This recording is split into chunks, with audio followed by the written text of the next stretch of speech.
talking basketball. They're fucking dumb as shit. They talk about basketball, but they will make dumb ass jokes. All right. Hello, everybody, and welcome to Pod Don't Lie with Sam and Stav.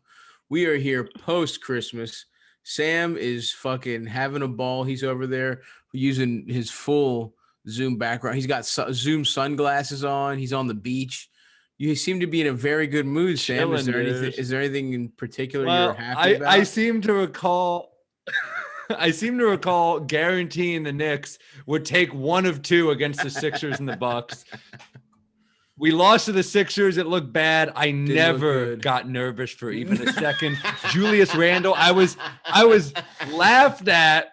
I was laughed at for saying he should have been an all-star last year. He was saving it all up for this season. Let me tell you something. Yeah, please tell me. Let me tell you something. We're doing this without Emmanuel Quickly or Obi Toppin, who are both injured right now. We're doing this without our two rookie sensations. First off, I gotta say Alec Burks is looking like a stud. He's basically averaging 20 a game. Okay. And then Julius Randle, this is a bold take, so far this year is having a better year than Giannis. Please get the fuck out of my face. Fine. If that's what you want to hear. Okay, let's go through their numbers. I'm not arguing this with you, Sam. Okay. The game Giannis is averaging. Go ahead, please tell me. Go Giannis ahead. is averaging. He's averaging. This is incredible. He's averaging You're such a fucking 25, idiot. 13, and 3. He's shooting 25% from three-point range and 47 from the field. Why don't we check what my main man Julius Randle is putting Let's up? see. No, yeah, Julius Randle is averaging 23.7. Wait, that's less. 10 rebounds. Yeah, but 10 rebounds, 6.3 assists.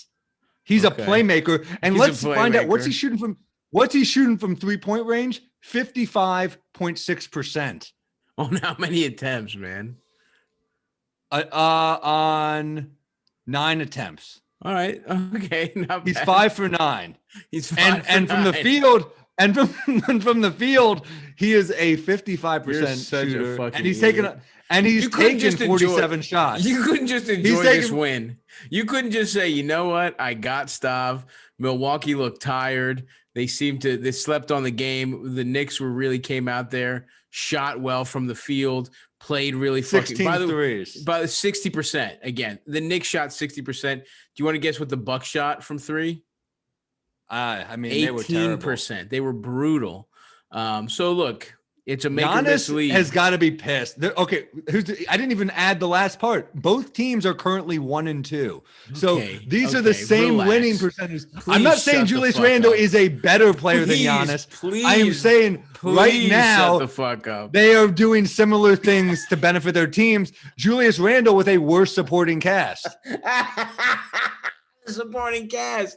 Well, what are you talking about? I don't know. Giannis doesn't have MVP Quickly on his fucking team. Quickly's injured, dude. You're right. But so just to be clear, if Quickly was on, you would let's rank number 2s in the East. Chris Middleton for Giannis, Quickly for Julius Randle. Or is Julius Randle Quickly's number 2? Which one is it, Sam? I think Julius Randle is clearly the best player on our team right now, and he is looking much improved. Like he really. If you watch this guy's offense right now, Thibs has clearly been like, oh, you will be a more Draymond type passer, but also a bucket getter. Like he looks like we don't have a great point guard, although Elfrid Payton looked incredible yesterday. Yeah. Elfrid Payton 3 for 3 from 3. Get the fuck out of here. Well, Burks 4 for 5. Burks has been good in every game so far. He's been good. Okay. First of all, he's been good in the first 3 games. He's been good. That's every game. Every game. Stavros, exactly. That's what we are. We're a topical basketball podcast. So far, the first 3 games, you fucking he's prick. rolling. Unbelievable how much you milked this. Knicks had an incredible shooting night, 60%. I assume RJ must have been great from 3. What were his numbers like in that Bucks game? Do you know? Do you happen to know? He had 18 points, I believe. But he was 0 for 4 from 3. I'm looking at here. Interesting that arguably our best young talent can have an off night and we can still destroy the Bucks. You're such a fucking Yes, he asshole. shot poorly from 3-point range, but he attacked at will. He moved the ball. We're playing as one, and Thibs is clearly the man for the job. Yeah. Okay. Oh my God. We're a young team. I just saw that Kevin Thibs is what's his clearly name the at man for the job. Kevin O'Connor at the Ringer ranked the Knicks 30th, dead last in the NBA. And all I have to say is, loud and clear, we hear you in New York, Kevin, because the Knicks fans are standing up. We're standing up, baby. You hear that, O'Connor? You fucking prick. Okay, are we declaring war? Are we declaring a holy war, a jihad on Kevin O'Connor of the Ringer? I'm not taking it that far, but there's no fatwa. We don't do that here. Okay, but, no fatwa. But I am saying that. Okay, look, you're I watching agree. him. He did say that this is a rebuild year for the Knicks, but we are not a tank. Like he did say that, like we do have good young players. Like we do have some good, so he ranked a 30th. Maybe look, if we do finish last and we get a top prospect, I'm not going to be angry, but I love what we're doing right now. I think Thibs is bringing a good energy, and I think Julius Randle could get most improved player because he might get an all-star. Oh my fucking God, you're out of your fucking mind, bro. You should be rooting for them. Look, enjoy. You said they were going to go one. They were going to split it. You got that. Congratulations. This is, first of all, this is going to be, it's clearly going to be a very strange season because shit has been all over the place. You have the Knicks absolutely crushing the Bucks. I mean, the reason we're starting with this, by the way, is that this Samstrodamus. Okay, Samstrodamus, that's fine. But this is supposed to be our big Christmas recap episode, and all the games were fucking stinkers on Christmas. Awful. There wasn't one good game. They were all not a single good game. They were fucking brutal to watch. Really, really tough stuff. But I mean, it was fun. I will say this about the Nets. It was fun watching them fuck Boston up. That was fun for me. Yeah. But you've seen the Nets just lost to Charlotte. Who dunked Bucks, on Kevin Durant? A man that you laughed at me when Terry I called Rozier. a bucket. Scary Terry threw down a dunk on KD. You are such a fucking prick. The likes of which enjoy these fucking the stupidest little victory laps you're getting to take right now. You're cashing in all your chips because you know they'll be worth nothing at the end of the season. So enjoy it, you fucking asshole. What you do when you got a hot hand at the roulette table and you know it's all going to come crashing down, baby. Absolutely. You're about to get fucking bilked right now. You're at the crab table. Everybody's like, Sammy, woo. A high-class hooker is working you right now. You're ready to go. You're about to spend all your money getting blown to a woman you thought was just interested in your charm and charisma upstairs at the Excalibur. It ends with me tied up like Costanza. Why are you leaving me? Why are you leaving me? So, yes, congratulations to the Knicks. And, obviously you don't want to. A win's a win, and it's a big win. And Thibodeau, needed his first fucking win. Ntilikina looked good. I was worried about Frank, and he looked really good. Listen, that's all. So did Knox. I'm going to get off the Knicks' dick in a second, but you got to look. We looked bad against Philly, and I got to give this to Philly. The Seth Curry and Danny Green move, they're great moves. Like that was a team that was congested. Daryl Morey's done a great job. And also, do you see that Daryl Morey got fined $50K today for that Harden retweet? For the retweet, an old tweet, which I'm like, one of his own tweets. Yeah, I'm like, I wonder what he's doing. I'm sure in some level he still thinks because they're not. I don't think they're giving up Simmons. Who knows, bro? See fucking Harden. Harden came back with his titties out, fucking fat as shit. Just scores. What he end up? I mean, that was the only good game. The Rockets Houston game was fucking incredible. I would have loved to watch it, but I spent 6 hours with NBA.com customer service trying to set up my fucking NBA league pass. And these people don't know what they're doing. It's brutal. Although I'll tell you this, CJ McCollum played like he was like, you better not trade me. Yeah. Although CJ for fucking James, I think you basically have to do that if you're the Blazers. You have to, but also like, man. But it's also it's like what's going to happen to the team, the team concept there. But that game, the Rockets Blazers was probably the only good game really this weekend. I mean, and Dame has not shot the ball very well yet to start the season. And to be clear, another guy that Julius Randle has outperformed to start.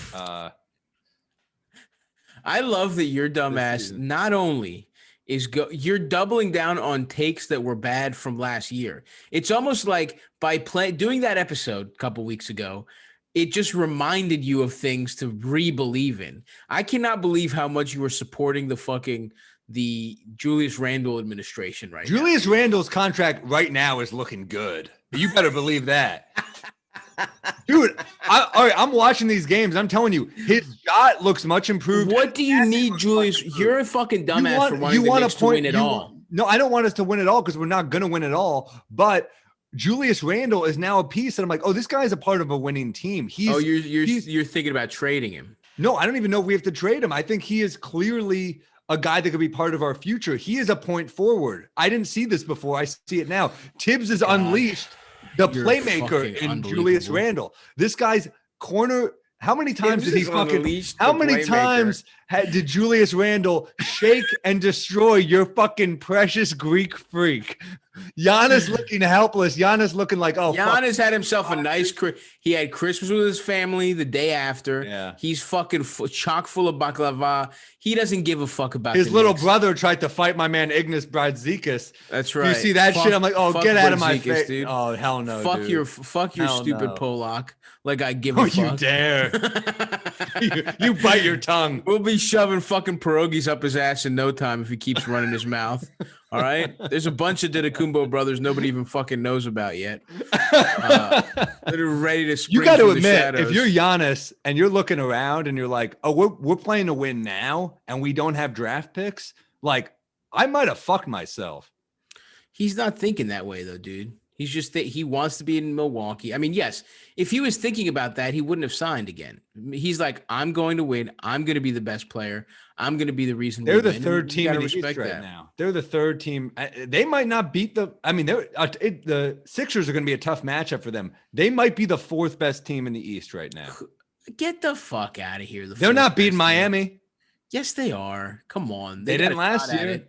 First of all, no fucking team benefited more than Miami and the Nuggets really from the fucking the Bucks don't go down in that fashion with home court advantage. They just don't, man. They show whatever. They're not beating Miami, dude.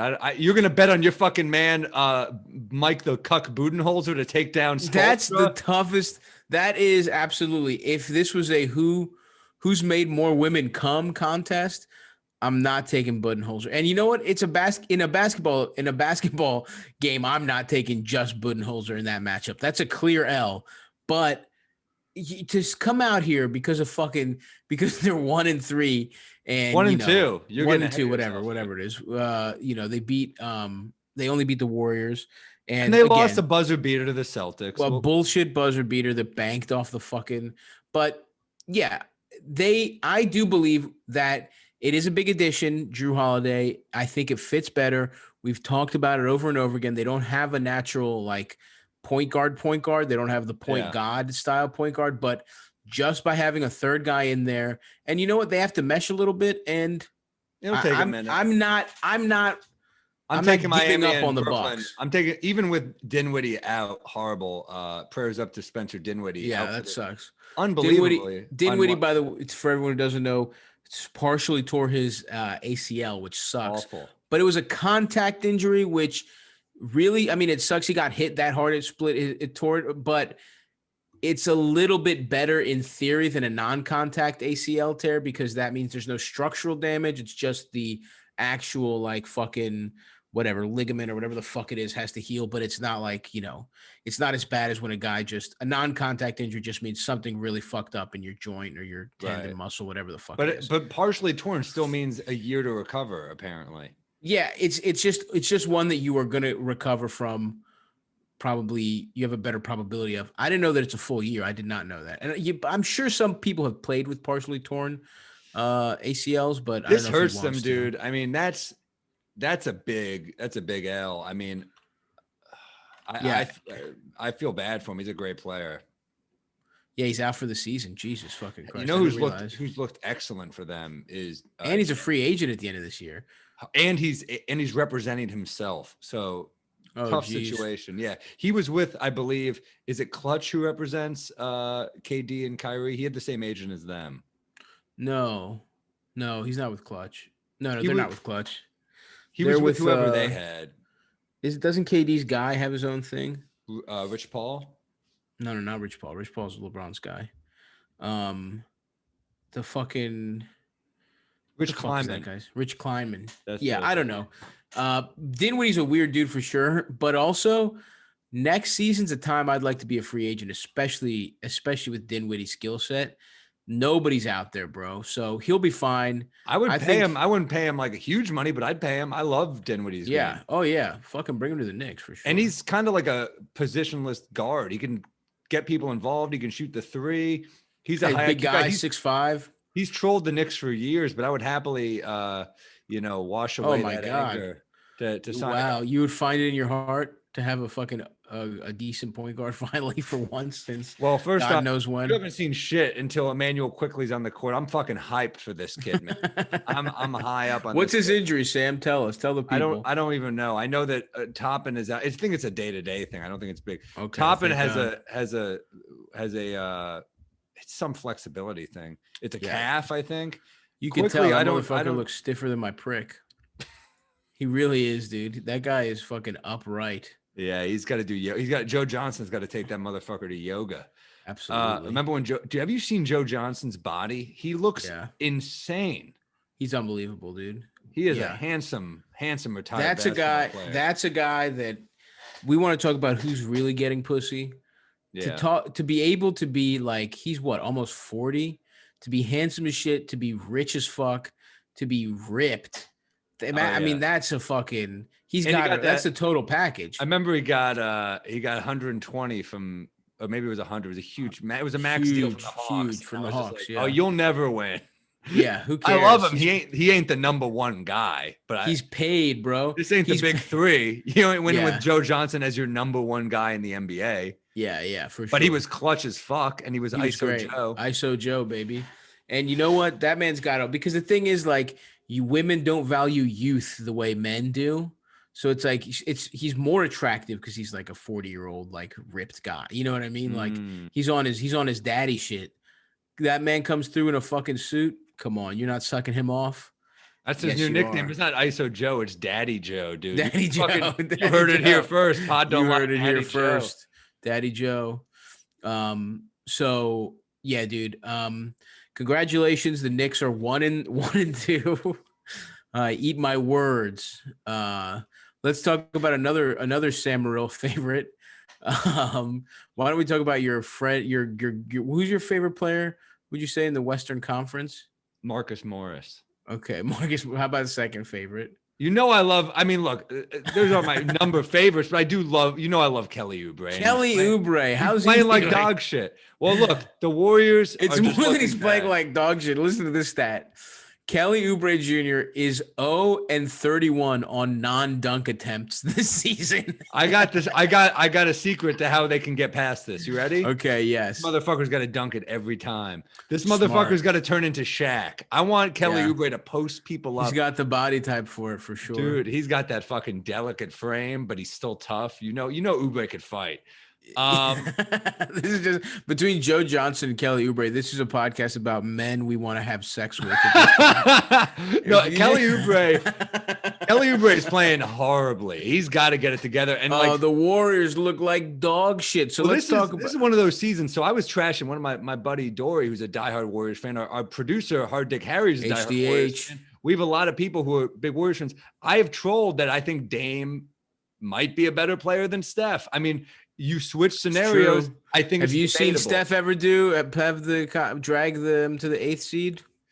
I mean, that's the only thing I'm saying. I'm not saying that. I'm not trying to take away from Steph's legacy. I'm not saying Steph didn't change the fucking game. He's got 3 rings. You Right. can't deny it. Like that first one is undeniable, even though LeBron literally had to drag fucking Dellavedova as a second option. Yeah, it's across the finish deniable. line. So. Look, it's not. It's But fine. Steph is It's a not fucking- deniable. It's a weak It's a weak championship. I'll put But- it that way. but it's still a championship. And Yeah. Steph is a fucking monster. But I think if you're starting a franchise, I think you got to take Dame. Right now. What do you I mean think by that? I think if you're like, all right, I can pick one. I have no one else on my team, and I have to build around him.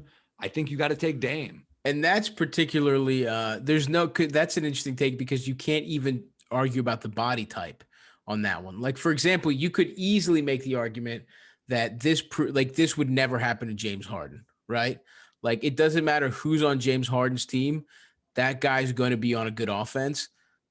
Same cannot be said, at least through the first 3 games for Steph Curry. And to me, it's like, what Steph Curry really is as a superstar is the ultimate luxury superstar. He's the ultimate ceiling raiser. He is not, and motherfucker's a Lexus. Yeah, he's absolutely, yeah. He's above the Lexus. This is not a Lexus December to remember. He's above, dude. That motherfucker's like, he's like a fucking Maserati or whatever, right? It's like, you're right. It's like, or a fucking Lamborghini, a Maybach. Like, it's like, what are you gonna fucking drive? Like, what the fuck would I do with a Maybach in a store where I'm driving it around? I'm parking it on the street in Astoria, Queens. You know what I mean? But if it's like Jay-Z, you're like, yeah, of course. But it's like, yeah, this. exactly. Yeah. If you're in a fucking gated community, you're in a mansion. Yeah, you want that fucking thing that takes you over the top. Steph Curry as a player, it's like, yeah, if you're a trash team, right? If you are fucking you put him on the Cleveland Cavaliers, yeah, he's not gonna fucking be the difference between 10 and 25 wins or something like that. You know what I mean? Like, you put James Harden on a team, no matter how shitty it is. Another great example. He's more of a floor raiser, you could argue, than a ceiling guy, whatever. But with Steph, it's like him being the crown jewel of an unstoppable, because those Warriors teams are fucking, even before Durant got there.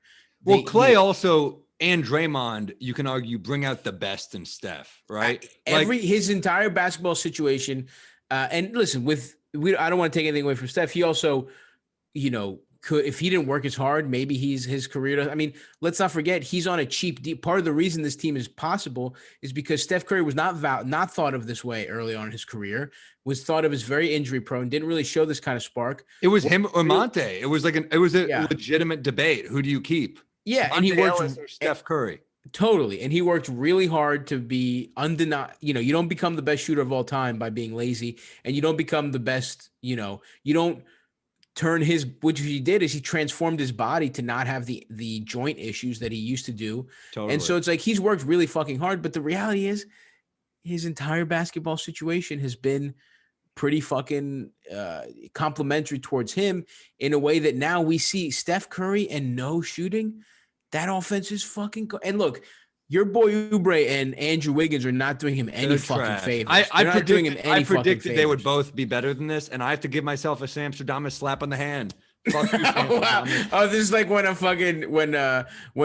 they get a college program gets caught cheating, and they're like, we punish ourselves. We're not going to the fucking the Quiznos Bowl. Well, Lori Loughlin just got out of prison, but Steph's going to be in prison for another year without Clay. So yeah, I mean, dude, Clay really.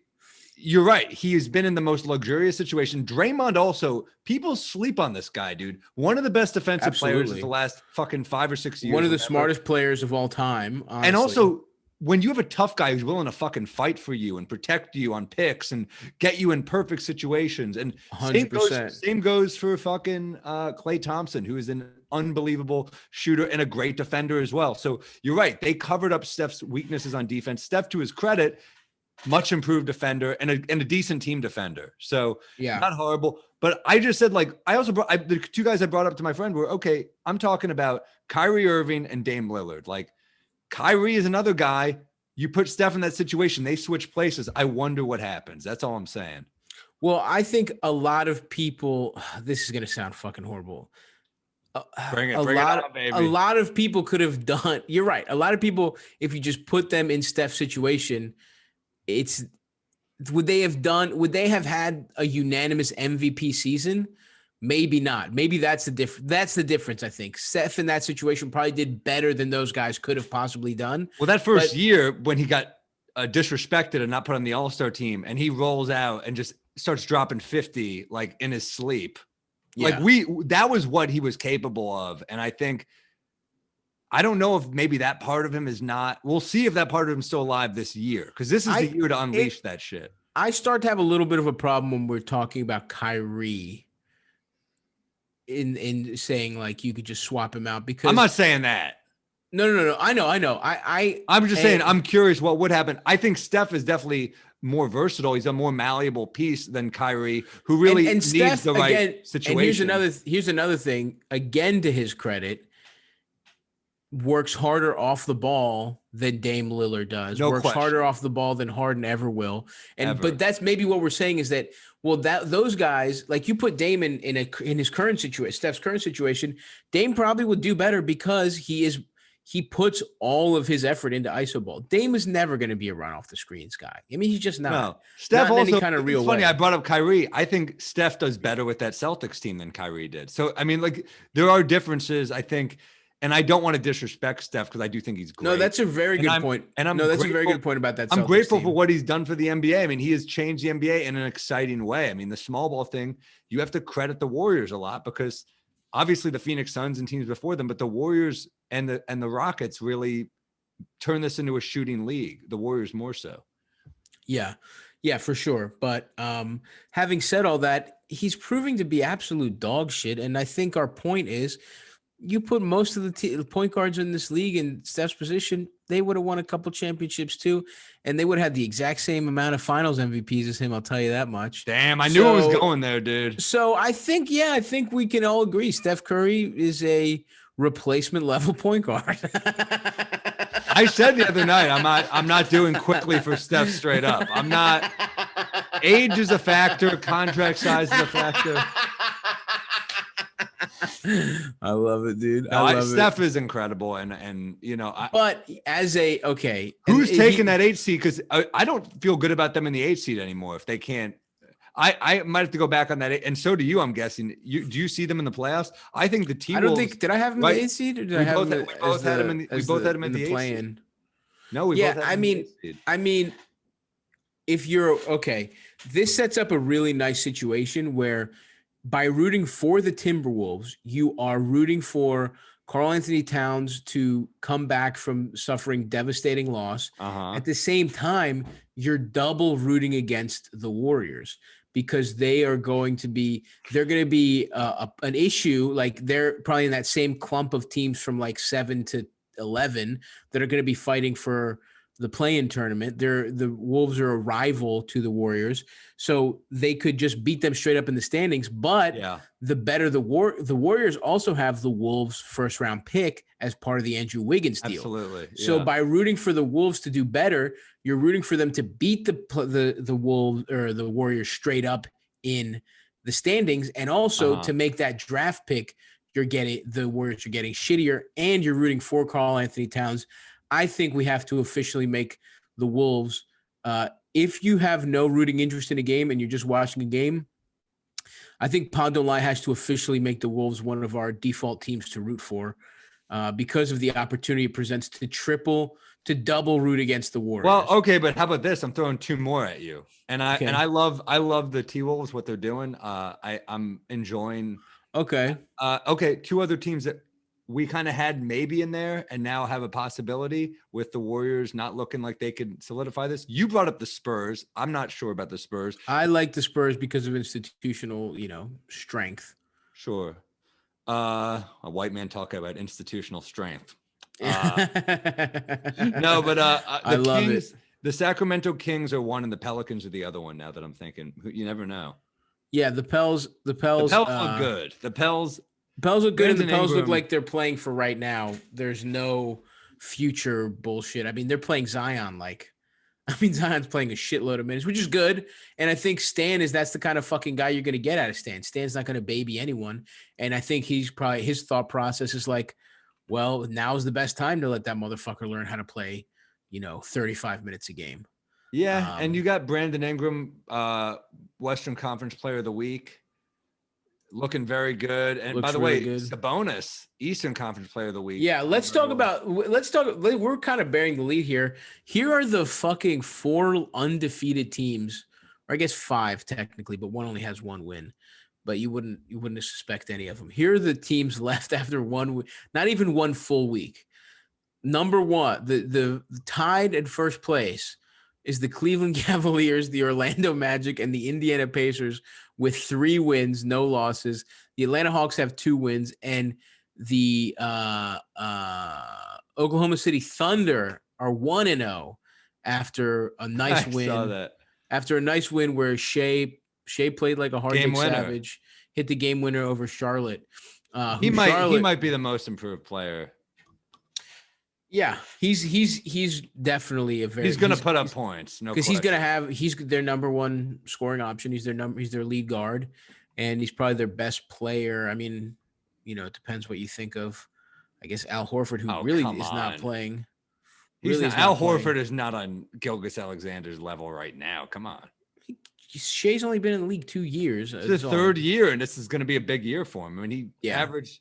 I mean, he was like a borderline all-star last year. They had to take someone from the Thunder because they were winning, and obviously you take Paul, but take Chris Paul, yeah. But Gilgeous Alexander had a fucking year, dude. Yeah. So anyway, the Cavs, the Magic, who we disrespected, and the Pacers, 3 teams we disrespected, are all. And the Pacers, maybe this is the year my predictions from last year come true, because the Magic are looking great. And you know what? Fultz got paid. Fultz got paid, and he played pretty good. Fultz is playing good. I mean, he's still. Maybe I was off by a year. This might be the year Fultz actually has a big year, because he's still not. It looks like he's just abandoned his shooting, which is fine. But he gets to the rack a lot, and he's got every other tool. What's interesting is, do you sometimes like this textbook to me feels like somebody just wished for his shooting. You know what I mean? It's like if you were to just zap a skill from a fucking NBA player, this is sort of what it would look like. He's got everything else, and it's just this strange because he was a good shooter. Well, he was getting like his comp coming into the draft was Damian Lillard. So it's like he's a great shooter. And then all of a sudden it's like he forgot how to shoot.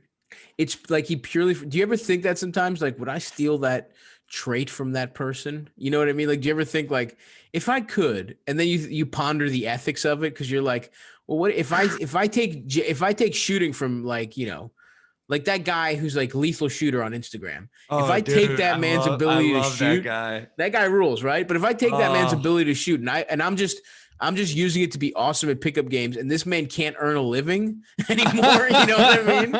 Like, to me, it feels like someone did that to Markelle Fultz, where they were like, fuck him. He's got all the other talents. I'm taking the jump shot and just stole it. The Magic just, they just seem like they have a lot of like solid players, and they don't even have Jonathan Isaac, which is crazy. I don't think the Cavs keep this up at all. Yeah, I don't really think the Cavs keep this up, but you know what? I watched a couple, especially because they play the Knicks, I believe, tomorrow night, and we're taking that fucking game, dude. Is that a Samstrodamus guarantee? That's a Samstrodamus guarantee on the road. The Knicks are coming into Cleveland, and my fucking team, Julius Randle's gonna say, "Oh, you think you can stop me, Kevin Love? Suck my dick, suck my fucking dick." That's what Randle says when he shoots. Yeah, suck me off, K-Love. No, I really think Randle's going to have a big year. I know you mock me, but I think he's looking – watch the games and tell me he doesn't look like a fucking – You should not want him to have a big year because that means the fucking team is running through him. Unless they trade him. Unless they find some sucker to take him. Worst case, he increases his value. It's not a sucker move if you watch what he's doing because he has improved his court vision. Like if he gets you like if you talk about – how you use the phrase Thibs has unlocked Julius Randle as a playmaker. I believe I said unleashed, but if I said unleashed, okay. Either way, whatever I said, I stand by it. Either way, I don't want for the rest of this podcast. I don't want to hear court vision. I don't want to hear playmaking and Julius Randle. Hey, stop! I have a question. Can I ask you a serious question? Yeah, go ahead. What's the Bulls record? Oh, there he is. You fuck. This has been a tough time for me, okay? The Bulls do look like shit, and I am getting nervous because they're doing the smart thing as a franchise and tanking to be in a good draft next year, whereas these fucking dumbass Knicks with fucking Tom Thibodeau, who can't look further on the net, what's going on in this particular game. He's going to play Julius Randle 39 minutes a game. He's going to fucking and he's going to take the Knicks out of the fucking top of the lottery while the Bulls. I mean, this is victory. I'm looking at the Raptors. I'm like, this could be a fucking bad year for the Raptors. Yeah, it's going to be a bad year for the Raps, but This has got to collapse at some point, and I think Siakam. don't start talking yourself into higher than the 8th seed in front of me right now. I'm gonna have to boot you from the Zoom and do the last half hour of the podcast by myself. Well, I will say this. No, I'm looking at the team. Someone's going to drop. The Wizards might not make the playoffs. Oh, yeah. The Wizards look like shit. So the early season stuff, right? Let's just talk about it. Yeah. I think my 8th seed prediction is not horrible. Okay. Next time you bring up the Knicks, I'm just pretending like you didn't say anything. Okay. Because there's too much. There's been too much already. They're not a good team, but they play together. Anyway, if we're looking at the top of the standings, yeah, are the Cavs going to keep this up? No, right? Probably not. I'm impressed, though. I am impressed. But they might do something. Who I think they have a much more tradable situation on their roster with Andre Drummond because he's on the last year of his deal, so he's an expiring contract, Right. and he's played good, and somebody might need a fucking center, and somebody might talk themselves into him for a rental. He's a great defensive center and a great he's a great rebounder. He's a good defensive center. He is his rebounding's insane. He's averaging like 15 a game, and that's like that's not crazy for him. He kind of he's a great rebounder, and he also he's kind of a center of the past. He doesn't really shoot. Oh, totally, 100% center. I wonder what his value is because I think he's like a somewhat higher value Steven Adams. That's kind of what you're getting out of him. I wouldn't even say he's better than Steven Adams. I'm not saying he's better, but he might have a slightly higher value because of his stats. On terms of performance level, I think they're comparable. Interesting. Yeah, I just think like him playing good is good for them, and he's more tradable to me than somebody like Julius Randle. Uh-huh. And then their young guys have, just looking at the highlights and shit, have played way better. And Okoro, I think, is good. I think he's going to be good. He looks cool. He's going to be a stud. Yeah. So yeah, the Cavs, and I don't know. I don't think they're going to be in the mix for anything, and I think it's bad. It would be the wrong decision for it would be the wrong decision for them to do that. But I kind of like their pieces actually a little more than you think than you would have last year. Sexton is showing out. Sexton and Garland, I think both are playing pretty well. And maybe they're not going to be on that team forever. But I think the smart thing that you do if you're a really shitty franchise is get as much talent as you can, and then you move it or whatever. So anyway, I don't think the Cavs. The Okoro draft pick makes a lot more sense to me now. It didn't make a lot of sense to me draft night when I see that they really want to play Garland and Sexton, and you want to play those guys together. You need a strong defensive wing, and I thought they were going to go for maybe a 4 because in top end because I didn't think Kevin Love is part of their long-term plans, but they don't seem to give a shit. They see the future of the NBA seems to be shooting and speed, Absolutely. and good wings, and they have good playmaking guards. And Sexton is, if he can be consistent, a fast and intense player. I kind of dig it, Yeah, for sure. But yeah, ultimately, I don't think they're in the playoff picture. I do think the Magic, this is something that we both kind of like, because they're not that interesting and because they're just who they are. Like we just kind of didn't really talk about them that much in the preview. But I think, and to a greater extent, even the Pacers. But I think the Magic specifically, because they basically just have continuity, but they're suffering that big injury, they're going to be around. I mean, I have much more faith in them than I do the fucking Wizards, who have looked like fucking shit. The Bulls, who have looked really bad and should have gotten that win. Should have gotten that win against the fucking Warriors. He just can't shoot jump shots, man. Russ, like the guy had a jump shot back in the day. I don't know. Like he's still electric. He's still fun as hell to watch, but yeah, that's going to be a problem. But I think the Magic are just going to be around because, they're solid and Fultz good, whatever. Terrence Ross ain't going to keep up these stats. I don't think. Terrence Ross isn't, but you Vucevic and Fournier and all that stuff. I love Vuce, yeah. And then the Pacers, I think this is one that already I feel bad about. Like not bad in terms of I give a fuck what anyone in Indianapolis thinks of me, but bad in terms of like I think my biggest problem with this team was I didn't know if Nate Bjorkgren was going to fucking come in and, like he's like Nick Nurse's guy, right? Uh-huh. Now Nick Nurse is like had this weird basketball career where he bounced around.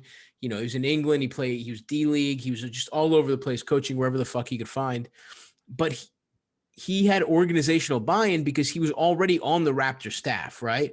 Like they respected him because they knew him when he was elevated to head coach, even if his reputation was just like this eccentric, basketball fucking genius type guy that had never coached in the NBA. Bjorkgren going to the Pacers, to me, I thought that was going to be a tough sell. I thought that was going to be the kind of thing where it's like, who the fuck is this guy? Yeah, he's Nick Nurse's friend. Who really gives a fuck? He hasn't really coached. But it seems like the Pacers, I mean, their offense looks really cool. Like he's clearly like running cool plays. They do have a lot of talent, I think. And I think the Pacers, for all we want to talk about Nate McMillan as being a good coach, and I do think he is a very good coach. It certainly seems like they just didn't like running his offense, and that Brogdon and fucking Sabonis. Brogdon didn't like him, and Sabonis is happy, and he's looking like a fucking stud. And Brogdon, they have a lot of guys to me who are like just below all-star level. Yes, and that makes for a good team. I mean, I think Sabonis is clearly an all-star. Yeah, but Brogdon and then beating Boston made my dick hard. Well, Brogdon might make an all-star team. I mean, this year he's definitely puts up the numbers. So if they're winning, he's an interesting player. And Oladipo's health is going to be a big thing. I wonder what Miles Turner, what's his value? I don't know what you I don't know. In a weird way, I think the Celtics kind of dinged his value big time by not taking him essentially for free in the Gordon Hayward sign and trade. Because that says not only do we not think he's valuable for us, but we don't think we could get shit for him. So I don't know. I mean, I think Hayward might have just not wanted to go to Indiana. Nah, he wanted to go to Indiana. That was what he wanted to. But then what happens? You have to move TJ Warren. It doesn't seem like that guy wants to come out. No. What do you mean? Well, are you doing a sign and trade? I mean, yeah, sign and trade for Miles Turner was the idea. But then, but that means one of them's coming off the bench. Is my point. You're not playing Sabonis at center, are you? He's not on the team anymore in this situation. Sabonis? No, I'm talking about are we talking about the Celtics trade still, or what? Yeah. I'm talking about the Pacers though. Sabonis plays center. Yeah, of course. Okay, all right. Yeah, for sure he plays center. So, okay. I didn't realize that Turner was coming off the bench for them. Yeah. I mean, sometimes he does, sometimes he doesn't. But I think, I don't know. I think Turner, his contract's pretty good, and he shot blocks. He doesn't rebound, but he shot blocks, and he shoots threes. It's like, he's very good. He's a modern I don't know. And so I said the Timberwolves are one of, you know what? I won't say Pod, don't lie. I'll say Stavi's fucking certified who to root for matrix. I need a better name for it, but Miles Turner. Evan Turner's on the fucking Celtics as a coach now, but Miles Turner is a player to root for this year, because by rooting for Miles Turner, you're rooting against Danny Ainge, essentially. And the better he looks, the stupider Danny Ainge looks for not doing that trade. His numbers thus far are not amazing. And by the way, I'm whatever. But it's weird because the Pacers won on some center play. They won because Sabonis just beasted. I believe it was Williams was in there instead of Tristan Thompson, which I thought was weird for defensive possession. You'd probably want Thompson in there, but it's crazy how tough he is. Like Sabonis is like, I thought of him as a finesse guy when he came in the league with OKC. I was like, well, he's like a finesse guy, you know? Yeah. But he's kind of like a tough player. He's his father's son, I guess, after all. So anyway, Pacers are probably going to look good. The Pacers and Magic are probably going to make the playoffs, and then that really hurts my prediction. We'll see if that holds firm. Yeah, we'll see if that holds firm. But the Wizards are out, and I think the Hawks are looking good. I got to give the Hawks. I mean, Trae Young is looking like Trae Young's very good. I don't know why there's something in my heart that says to root against him. He doesn't deserve that. I understand I'm being a hater. No, he's cool. But I don't know You know what what it it is. is? I know what it is. You just don't like players like that. You don't like Steph. Yeah, I guess. I I think you would like suppose. them because I don't know why. I feel like you should like these kind of undersized shooter guys. They're a metaphor for my penis in terms of sex. Seeing an undersized guy become a superstar, it's like maybe my dick could really. Maybe there is a world where my dick could be be MVP. It's like, dude. You know what? My dick is Steph Curry, dude. I need a woman with a very small pussy, that With no ego. no ego set up. Yeah, I need her to be my You call her enforcer. Iggy. You call her Yeah, Iggy, and you're pulling out from 40. She's like, "What are you Yeah. doing?" You're like, "Sorry, I saw." I'm busting from 40, baby. Well, you know that. You know what gives you that confidence to bust from 40 is cushy dreams. Cushy dreams, absolutely. The high quality. I've never had sex without smoking high quality CBD first. I was a virgin until Cushy Dreams signed on as a sponsor, and boy, am I happy to finally be getting pussy and finally be smoking high quality CBD from our friends over at cushydreams.com. Yes, Sam, they got a bunch of good shit. We've been all over it, man. We're all over Cushy Dreams. We got they from the privacy of your home, you can order some delicious lab tested artisan grown CBD, all the benefits of marijuana without the hallucinogen, without the THC element of it. Without me hating myself and thinking about how I should quit stand up and all that shit. Yeah. I mean, this shit, you can get the joints, the perfectly rolled joints. You get the flour. The pre-rolls. I love the pre-rolls. You can get a little tin of the flour there, about 3.5. You get an eighth in drug parlance. But yeah, it's nice because you can roll up a nice little spliff, get that marijuana. It's really the O'Douls of weed. And look, I need some O'Douls, baby. I can't be out there. I used to laugh when I was a young man and I saw some guy drinking a fake beer, and I'm like, this guy's a fucking loser. But it turns out that man probably used to get way too fucked up for his own good, and now understands that sometimes you just want the sip, you want a little bit of the experience without getting it. I am that guy when it comes to marijuana. It has wrecked my life. I'll be honest. I was basically unreachable for the last 3 days because I've been on so many. I was worried. Sam texted me a bunch. I thought you were dodging me because of the game. I thought you were like, I'm not answering this motherfucker. No, dude. I could not answer anyone. I got so fucked up from the 24th through the 26th and in the 27th, even a little bit. Just a lot of weed and shrooms and all that shit. A lot of weed, had a couple pops. Shrooms. What kind of cocktails you messing with? We had a couple Negronis in the pad. Oh, I love the Negron. I had a couple Negronis, and just a little wine here. You know, it's Christmas. Whatever. A little apple cider, spiked apple cider, the good love shit. Them all. Love it all. But the point is, that listen, for the holidays, you can go a little buck wild. I'll tell you this: I wish I had smoked high quality CBD from our friends at Cushy Dreams instead of the regular marijuana I did that ruined my brain and I'll be recovering from for weeks. But from now on, I'll be smoking that Create. They got all kinds of different, little fucking strands. Hustle, Create, little indica sativa blends of different shit, different vibes you want. Go on the website, check it out, pick for yourself. I'll be smoking that shit from now on. And if you want to be like me, you want to be like my boy Sammy over here, who loves the fucking Cushy Dreams, go to cushydreams.com. That's KUSHY dreams.com. Use promo code PODDON'T. That's PODDONT.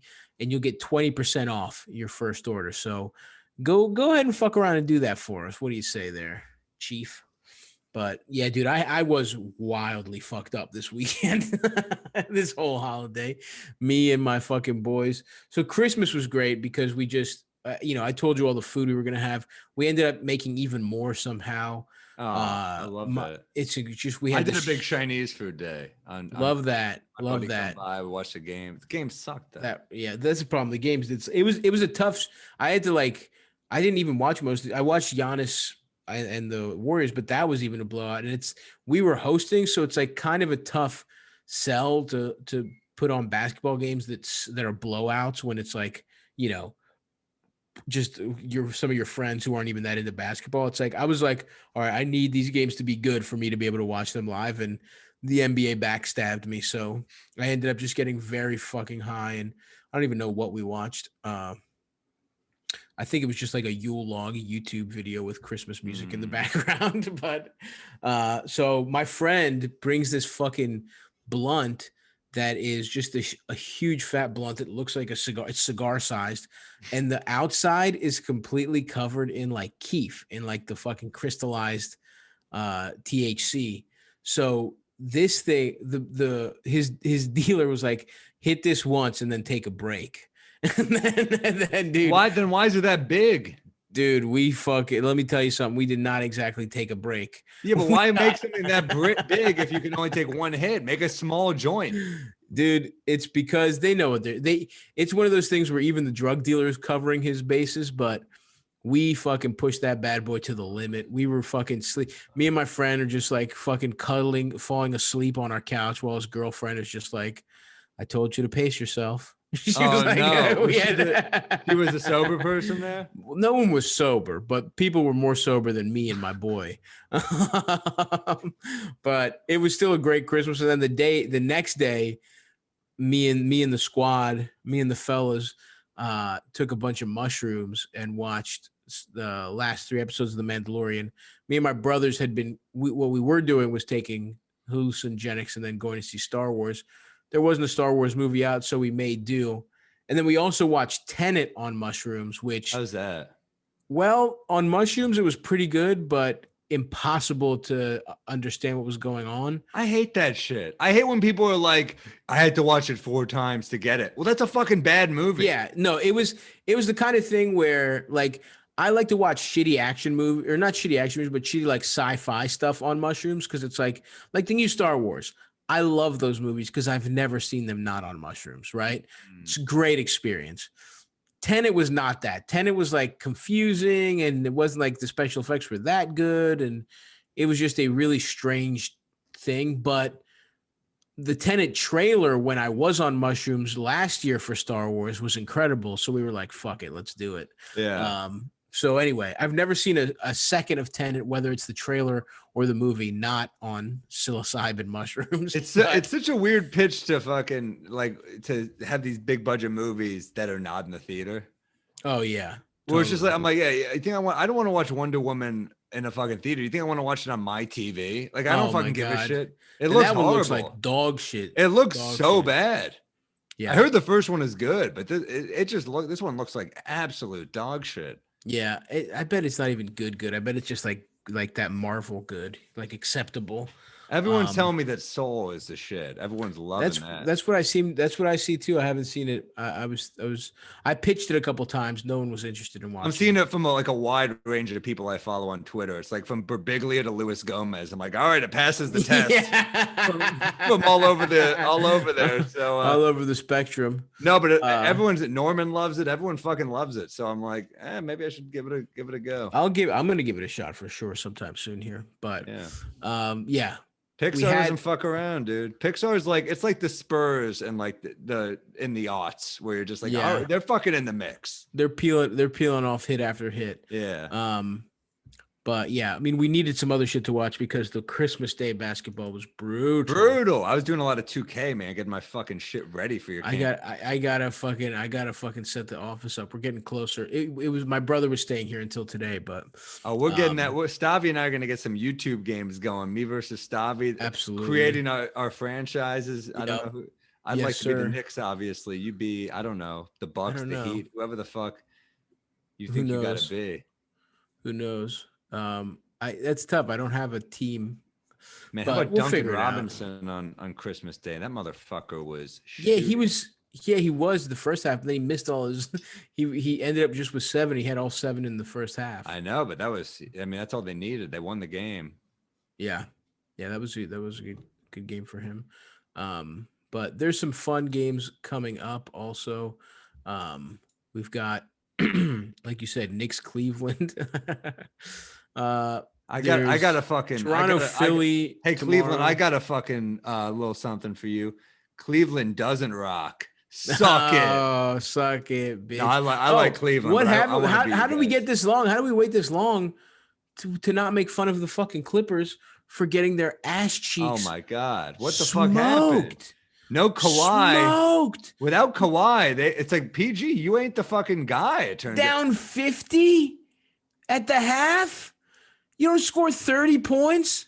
It's crazy, dude. It's also they don't even have Porzingis. Like Luka's that fucking good, dude.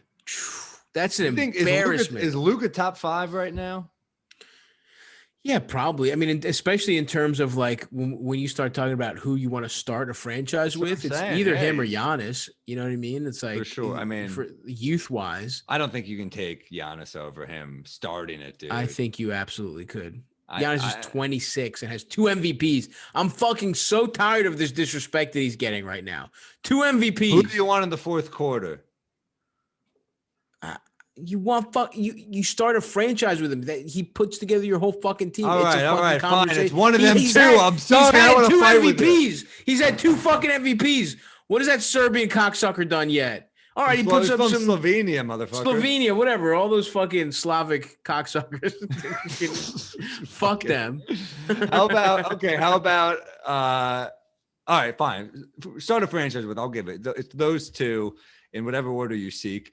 And top 5 players, it's got to be like, all right, fine. It's like LeBron, Kawhi, KD, AD, and probably Luka. Harden might be 6. Oh, my God.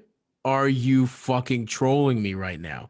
What were we just fucking arguing about? And what did your top 5 consist of? Who did you leave off? You put Harden's fucking fat ass, who's been doing fucking Jello shots up at halftime. He's above Giannis. You fucking piece of shit. Hold on. You haven't heard my top 10. Giannis is Julius Randle is what? 8 and Giannis is 9. Suck my fucking dick, Sam.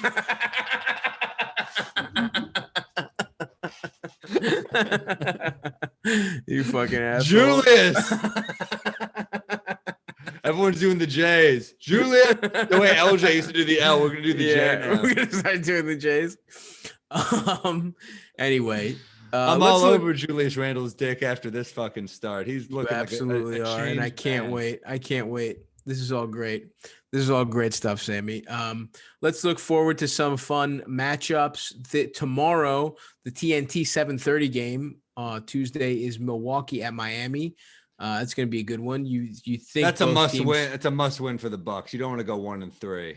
Well, then they play back to back again, which this is going to happen a lot. It feels weird. Like yeah. Who do we say? The Magic. The Magic and the Heat, by the way, are 1-1. So the Heat kind of won. I mean, it's crazy. He lost to Orlando.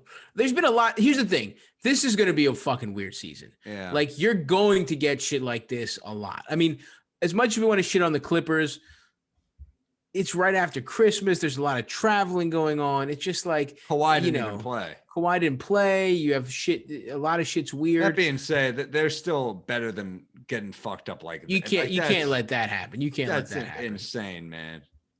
But I think you're going to see a lot of. I mean, Charlotte fucking beats the Nets.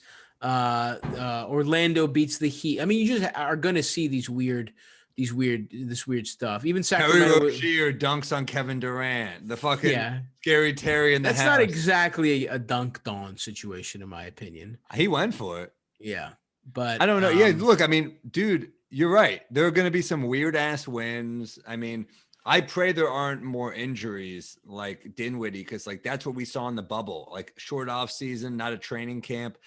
That is going to be a concern. So you hope these guys don't get these Achilles and ACL tears are just it's brutal stuff. But so you have the Milwaukee, Miami, back to back Tuesday and Wednesday, both 7:30 games. One's on TNT, one's on NBA TV, and then the late game on Wednesday is Clippers, Portland, which should be fun.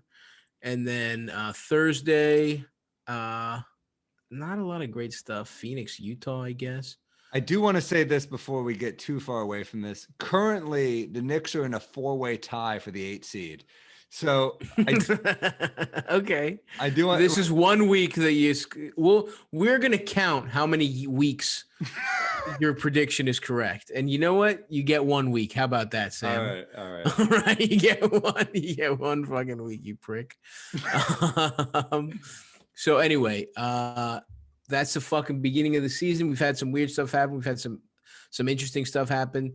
Warriors look like shit. Nets look really good. And there's a lot of people in between that we're. Oh, by the way, those Los Angeles jerseys, those Clippers or Lakers jerseys with the fucking blue ones, but with the font, the cursive look great. I hate those other ones. It's like, oh yeah, like the fucking, they have the Lakers, the current font, but they're blue and white. Those are fucking weird. awful. No, but those are these. But the throwback ones, the Yeah. cursive ones that Kobe and Shaq wore, also those are those. fucking awesome. I love those. I hate to give props to the Pacers, but like they've got a roster that scares me a little bit. Like especially how Warren played in the bubble, and then you throw in like Sabonis is back, Oladipo's health if it's at full strength, and Brogdon. I'm like, shit, that's kind of a squad, you know?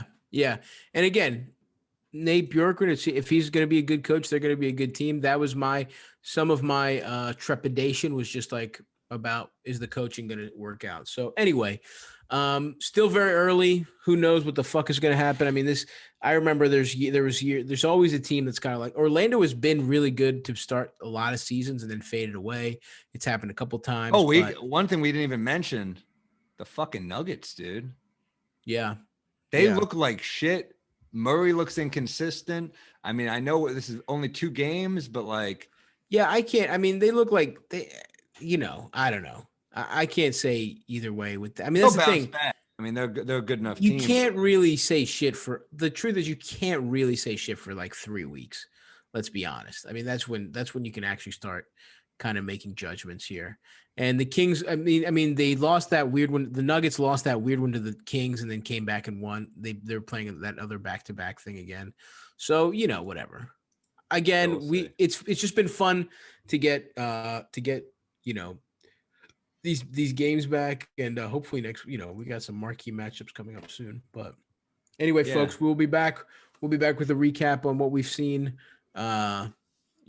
For the Patreon, sign up for that. We really appreciate everybody signing up for that. We're coming almost hitting 1,000, dude. Almost hitting 1,000 patrons. That we love it. We love you for that. And also leave us a review on iTunes. Help us with that algorithm. Yes. Leave a nice review. Leave us a nice 5-star. Oh yeah, give us the 5-star. And on the socials, follow Pod Don't Lie NBA on Twitter and Pod Don't Lie on IG. Man, follow those accounts. That's right. Let's see. Did we get any new ones? Did we get? No, I don't think we've got any new. What the fuck, guys? We're reading off your fucking. I think the last one was from Nationalize the Knicks. We already read that one. So leave us a new review and we will read it on the fucking podcast. And anyway, talk to you soon. We love you, gang. Bye bye.